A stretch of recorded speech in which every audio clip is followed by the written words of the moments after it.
Welcome to Industry Focus. I'm Nick Sciple. This week, Jason Hall joins me to discuss recent earnings in the energy and industrials sector. Jason, thank you for joining me.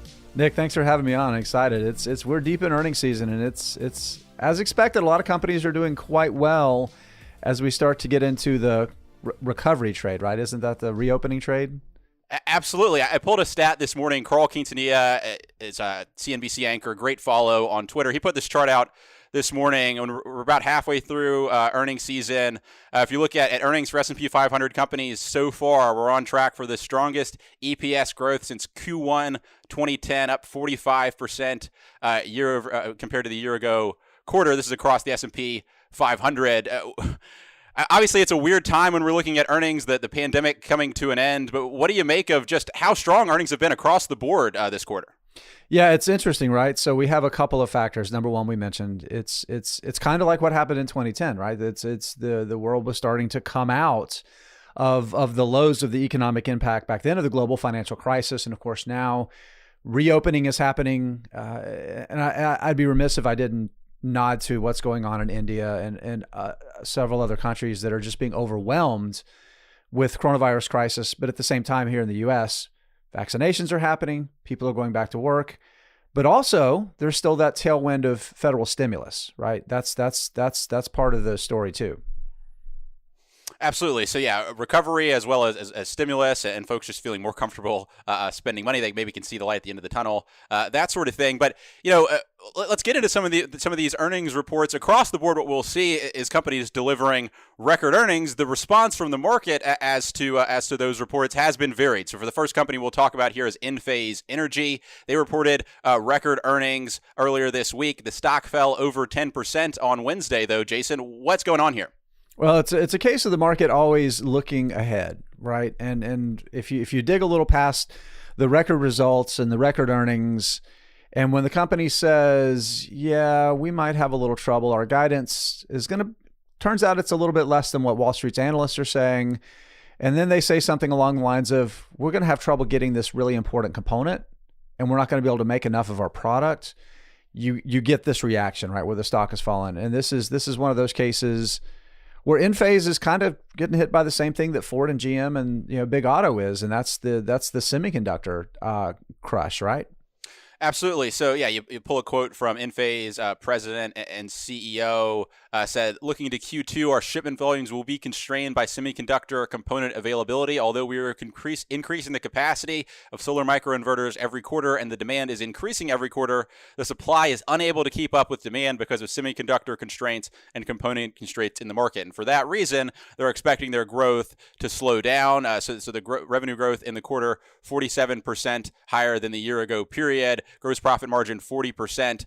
So those are great numbers. But in the context of forward growth going to slow down a little bit because the business is doing so well, they're outstripping what the supply can meet, as well as the stock has just had an incredible run the past year, Jason.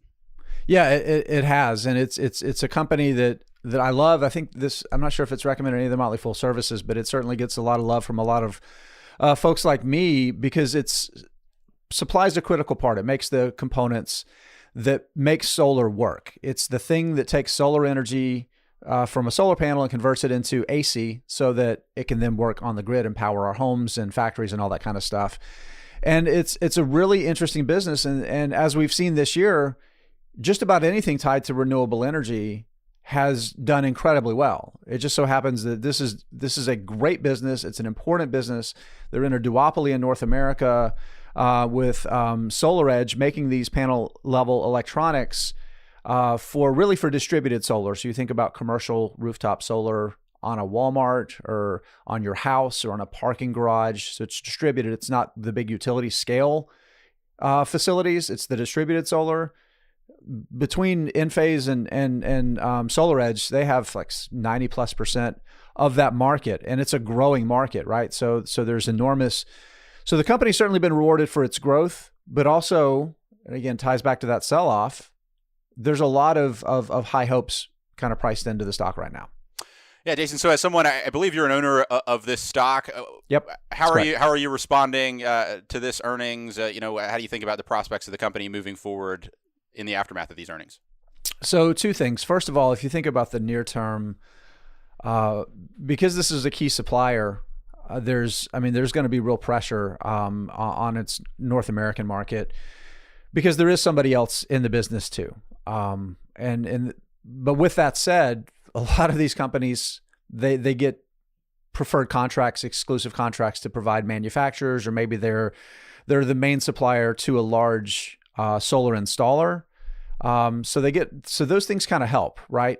But the challenge, I think, is going to be internationally for Enphase. It's really focused on growing its international business, and has done pretty well there. So the thing is that a lot of other markets don't have the same the requirements, like the electrical code in the U.S. that requires the power management happen at each solar panel in distributed solar. And that means that internationally, other providers may get in front of the company. It could affect its international growth story a little bit. So that's a concern that I have in the near term. In the long term, I continue to have a lot of faith in the company. It has incredible management. They have great technology. They invest in making that technology better.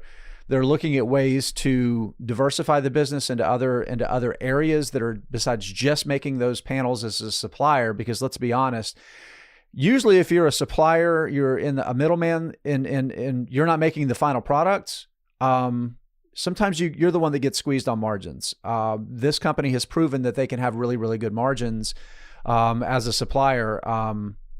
So this could affect their ability to do that. But they're focusing on diversifying their business a little bit, getting more into energy storage, those sorts of things. And I think that's going to help the story play out over time. And the addressable market is it's so gigantic.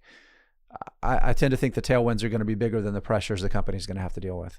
Yeah, so something to continue to watch. Of course, if the company is able to continue executing and delivering the type of numbers they put up this most recent quarter, and I think they'll probably catch up to any concerns that the market has in place. So we mentioned Enphase's investment in solar energy. They also have some investments in stationary storage, transitioning to another company now that has some investments in that area as well. That's Tesla. Reported earnings this week. And like any Tesla earnings report, there's lots of stuff there for folks who are bullish on the company, lots of stuff there for folks who are bearish on the company. What did you make of the report? So I think if you just take all the noise, take all the Bitcoin stuff, take all the metrics about their selling the energy credits, the term's falling out of my head here exactly what they are. Regulatory credits. But if the regulatory credits, if you just take all that stuff and separate it completely and focus on this one thing, it's really hard to argue against. Tesla sold 50% more cars than they did in the year ago quarter. 50% more cars. And they basically made zero of their Model S, Model X high-end car, right? So there's a little quibbling there about that actual commercial production, but we know they did shut that down because they're releasing new models and they're retooling. But to me, that is incredible. That is absolutely incredible. And that tells a really important story about how disruptive Tesla has been and how much they have hit on something that car buyers absolutely want. Right. So it's just maybe to put some numbers on there. So Tesla achieved record production deliveries and surpassed $1 billion in non-GAAP net income for the first time. That's a direct quote from Musk on the earnings conference call earlier this week. So you see significant kind of delivery increases. They also reaffirmed guidance annual growth rate for deliveries as 50% moving forward. And this is something to think about, right? Because how Tesla achieved this 50% growth here this year is they rolled out a new factory in China. And so now the snowball is starting to roll downhill. They've got plans in place for the new factory in Austin and the other factory in Germany. And things are really starting to speed up to kind of maintain that growth rate and keep on delivering more vehicles. So when you look at those headline numbers, really impressive. What bearish folks might point out is just on the profitability side, you see incredible amounts of growth. If you want to waterfall, go from operating income and kind of back out regulatory credits and back out the Bitcoin trading profit. So $594 million in operating income in the quarter, up 110% year over year. Sold $518 million in regulatory credits, so 100% margin sales, not from selling the cars specifically. And then another $101 million in Bitcoin trading profits. So that gets you up to $619 million in profit from regulatory credits and Bitcoin trading relative to $594 million in operating profit. So what that tells you, or folks who want to be critical of the report will say, is that if you back out some of these non-core parts of the business that are maybe less repeatable going forward, things like Bitcoin trading and regulatory sales, that the core business is still not inflected to profitability. That said, as scale increases and costs come down, perhaps we see that at some time in the future. So as far as earnings in the core business, I think there's still some progress to be made. But when you look at the deliveries, if they keep this up going forward, that'll catch up sooner or later, you would think. Yeah, you think so. And again, I don't argue with talking about those things, because it is really important. Particularly, it does. If you want to be very cynical about it, you can say, well, this is just evidence that companies can manipulate GAAP to give you the result that they think that they need to deliver, right? And maybe there's some truth to that, but I think you should also be really careful with the Bitcoin thing. Yeah, that, it is what it is. It certainly shouldn't be a core earnings part of any business that's really not in the business of investing and dealing with cryptocurrencies, right? So you think about like a Coinbase. This is not their business, right? It is a thing that they're now doing. But I would say when it comes to the regulatory credits, Nick, I would challenge. And I've thought a lot about this, because I used to be one of those people that would be like, "Oh, you can't. That's not a thing. Why are you?" Somebody paid $518 million for it. So you know what? I promise you that there are some people that it is worth more than $518 million to them to give that money to Tesla. So yeah, maybe it's not a tangible thing. Sure, you can say it's the government's involved. However you want to spin it, there is an economic value there, and Tesla has been smart enough and savvy enough to use it as part of the economics of how they are building scale. They're taking advantage of that. And you know what? I think that's a smart approach, because to ignore it is ridiculous. It's there. You know who hasn't done a good job of taking advantage of it? Big Auto, right? So, and it's been there. Nick? Right. Yeah. So I think that's a fair point. So when you think about who are the people paying Tesla this $518 million, they tend to be auto manufacturers that need to meet whatever requirements they need to meet regulatorily when it comes to emissions, buy credits in order to meet those requirements. In particular, in 2020, European regulations went into place that made the penalties go up significantly. So it does make sense for automakers to purchase these regulatory credits from Tesla rather than pay the penalties to the government. I think what folks would push back and say is that certainly this is an opportunity available to Tesla, but as other automakers move more and more into electric vehicles, if they can, if say they have to spend X to buy a regulatory credit from Tesla in order to meet the government requirements when it comes to emissions, if they can sell an electric vehicle for X minus $1, even if they lose X minus $1, it makes economic sense for them to introduce that vehicle into the market. And so the incentives in place for the folks buying the credits are that to the extent they can avoid credits and lose less money by selling a vehicle even Right. at a loss, it draws Right. those folks into the market. And so as long as Tesla can sell these, obviously this is incredibly high margin stuff they can use to maintain their advantage in electric vehicles while these other folks plan to catch up. But it is one of those things that the tailwind of regulatory credits will drop away at the same time as the kind of headwind of competition comes up into the market. So Tesla, competition will just intensify, and that's part of it. When we look forward kind of for the company, what are your kind of biggest things you'll be watching for Tesla moving forward? What are the things folks should be paying attention to? So I've said this a couple times on air lately, and I really think this is where the focus needs to be. If you think about China is such an important market for Tesla, and at the same time, there's some real questions about where the Chinese government is going to stand in allowing Tesla to grow at the same rates, because there are a lot of I did a show with Anand Chakavalu and Matt Frankel on Full Live yesterday, and we looked at like a dozen companies, and of that dozen, we found like 4 that were the next Tesla of China. I mean, there's so much focus domestically there, and let's be honest, China has a history of putting the thumb on the scales, and I just wonder. And you think about the GMs and the Fords that at times have had successes, and then the business has dried up in China, and I think it's going to be a really challenging market, and I think investors should really moderate their expectations for the company's ability to succeed in a market where its destiny is maybe predetermined. Maybe I'm saying that pretty heavy-handed, but I kind of feel that might be the case. It really needs to. the U.S., North America, Europe. I think those are the markets that are going to become increasingly important because the company might not be allowed to be as important in China as it wants to be.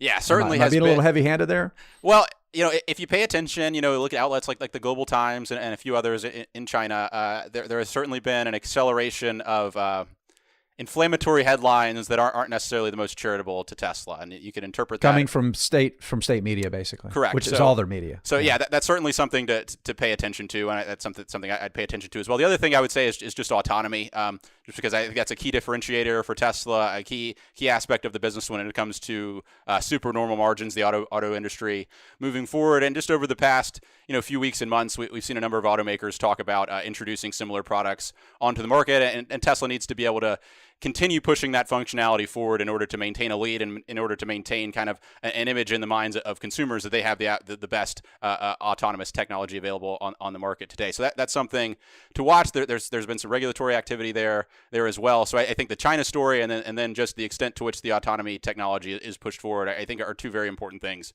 to pay attention to with Tesla moving forward. Any last thoughts on Tesla, Jason? Yeah, I agree on the autonomy, and to a certain extent, so the company has I think they really do have a huge data lead there in terms of the information they've collected. But again, a little bit too, I think it's kind of that story. They don't necessarily have complete control of their destiny. I mean, they can say all they want about their technology, but at the end of the day, regulators are going to be making the call about when this is truly road ready. And I'm one of those people that think it's going to take longer than most of us expect. And there's a lot of valuation that's based on Tesla being able to have, like you said, those super normal margins in the automaking business because of transportation as a service. So we'll see how it plays out.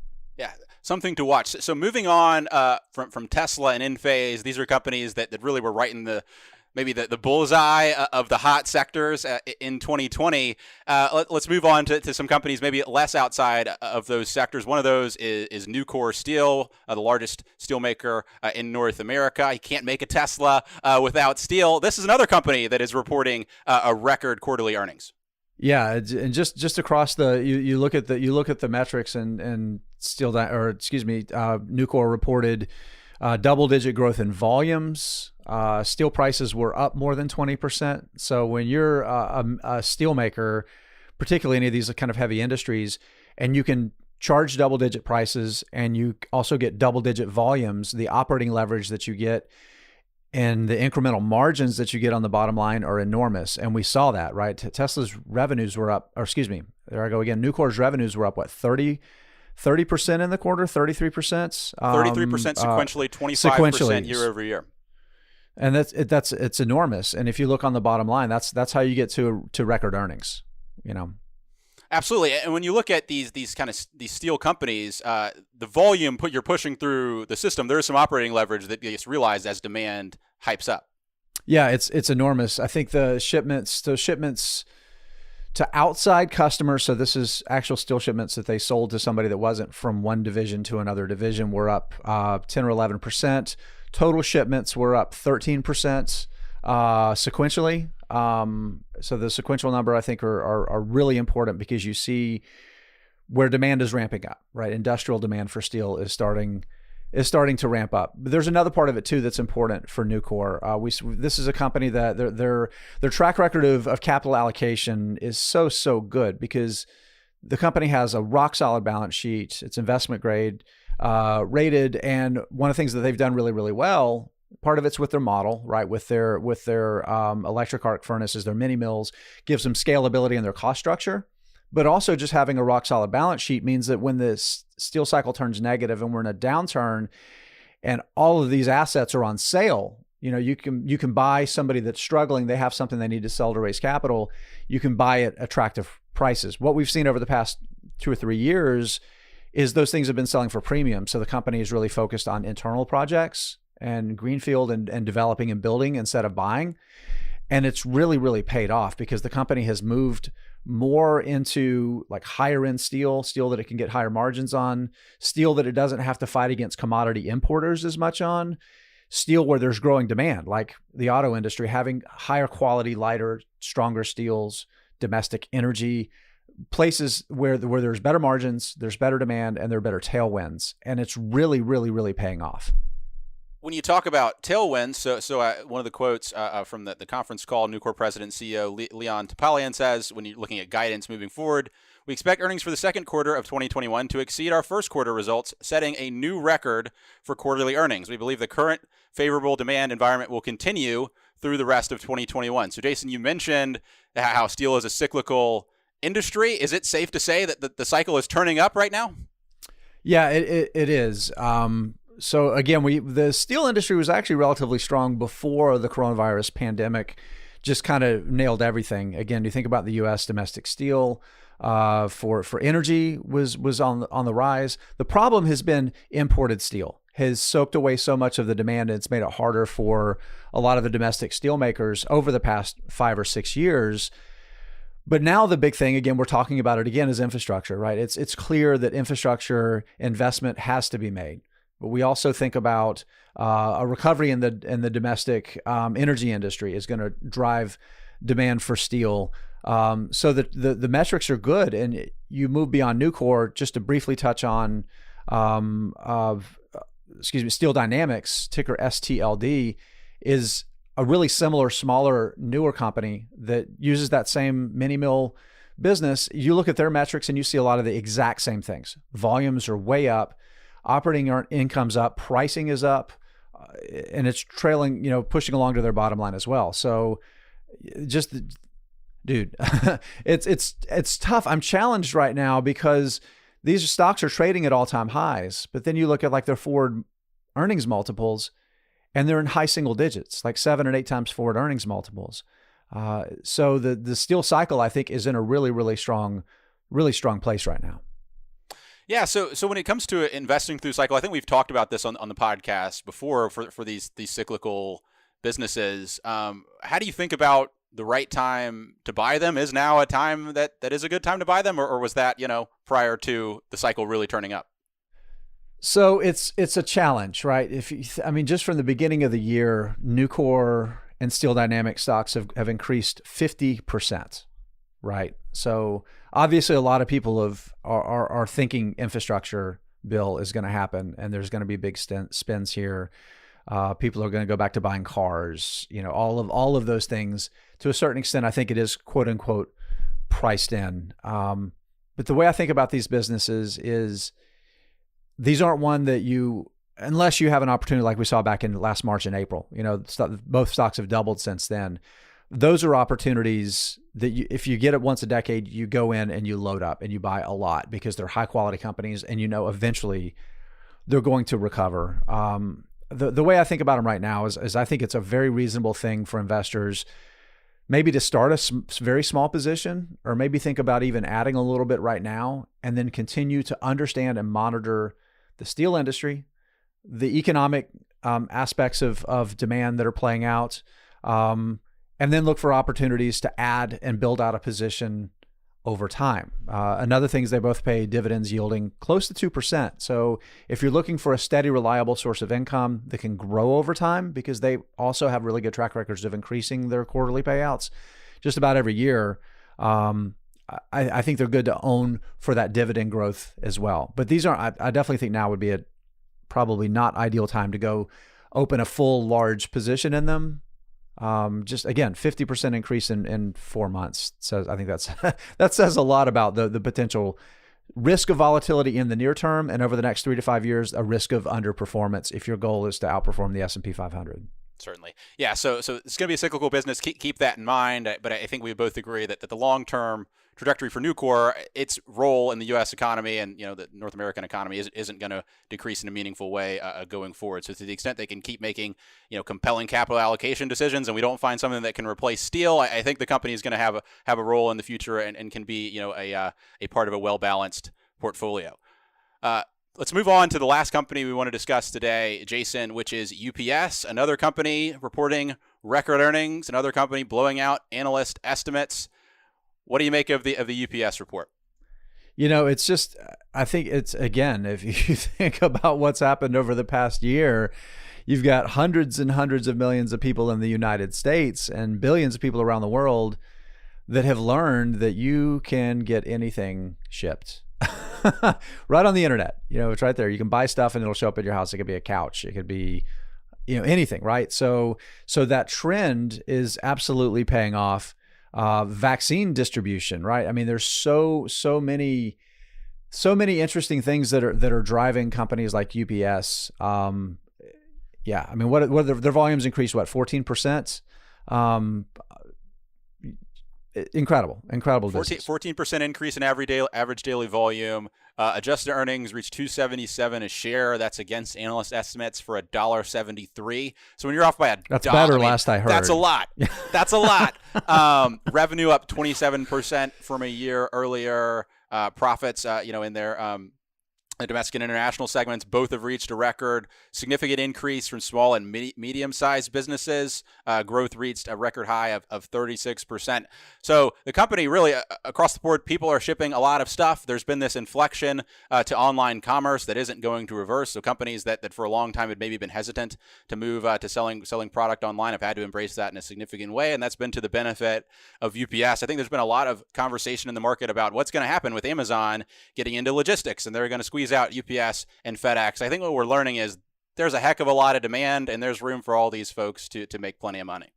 Well, we talk about Amazon, and then you think about a company like Shopify, right? That's established itself as a way for people to sell their products online and to have an e-commerce strategy that's part of their commerce strategy, and they're not married to who could likely be their biggest competition, right? And then you think about companies like Wix, right? So all of the companies that are doing all of the other side of how online experience is happening, and then that tying into e-commerce.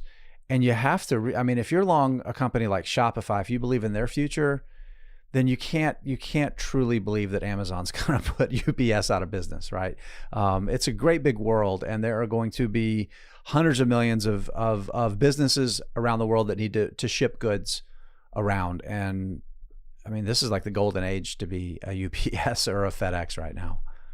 Absolutely. But last thing that I think popped out from their earnings report for me is, so here's a quote from their earnings report. It said, given continued economic uncertainty, the company is not providing 2021 revenue or diluted earnings per share guidance. Why did this pop out to me? Because we saw this in a lot of earnings reports a year ago. And the idea was, the economic uncertainty was, we don't know how bad the economy is going to get, therefore we're not giving you guidance. My interpretation of this phrase from UPS is, we don't know how good the economy is about to get, so we're not going to give you guidance. That tells you something. Yeah, it does. It absolutely does. I think it's a reminder too that UPS is big domestically, but it's also a big international business too.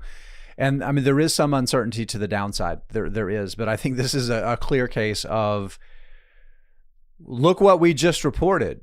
We just blew away analyst estimates by 70%. So that's where we are. It's, again, I think it gets back to all the economic trends. You have economic recovery that's happening around the world. You have a return to normal, right? So I don't think we can discount that. As much as we talk about e-commerce and we talk about those things that are going to play a big role in the future, we talk about just its normal business that was disrupted, and that kind of normalizing as we get into the second and third quarters of the year. Right, Nick?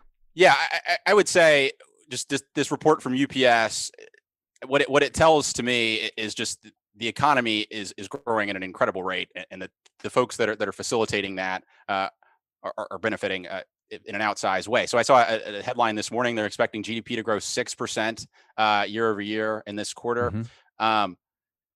I don't know how that can't be a huge win for the folks that facilitate that trade, whether it's a UPS or a FedEx or railroads, or we mentioned Nucor Steel earlier, this demand for more and more construction. I think all these folks that play into kind of growth in the real economy have a huge tailwind behind them, and they're going to have a really strong year. I thought coming into this year that value stocks would outperform growth stocks. Part of that is a lot of them are the companies like UPS and Nucor that play into this economic recovery in the real world. Last year, we saw the folks that facilitate business in the virtual world really benefit and have a lot of wind at their back. And I think this year there's a lot of wind at their back of that other group. Probably the biggest stat that jumped out at me from the UPS report, I don't know if we want to end it here, is their small and mid-sized business volume is growing faster than their large customer volume. That's 3 quarters in a row, and it's the largest portion of their volume it's ever been.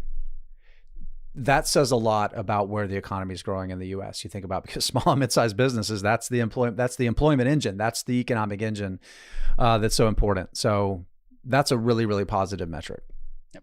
All right, so to bring it home, Jason, I'm gonna hit you with the Matt Greer Desert Island question. We discussed 4 different companies today: Enphase Energy, ticker ENPH; Tesla, ticker TSLA; Nucor Steel, which is NUE; and UPS, which is UPS.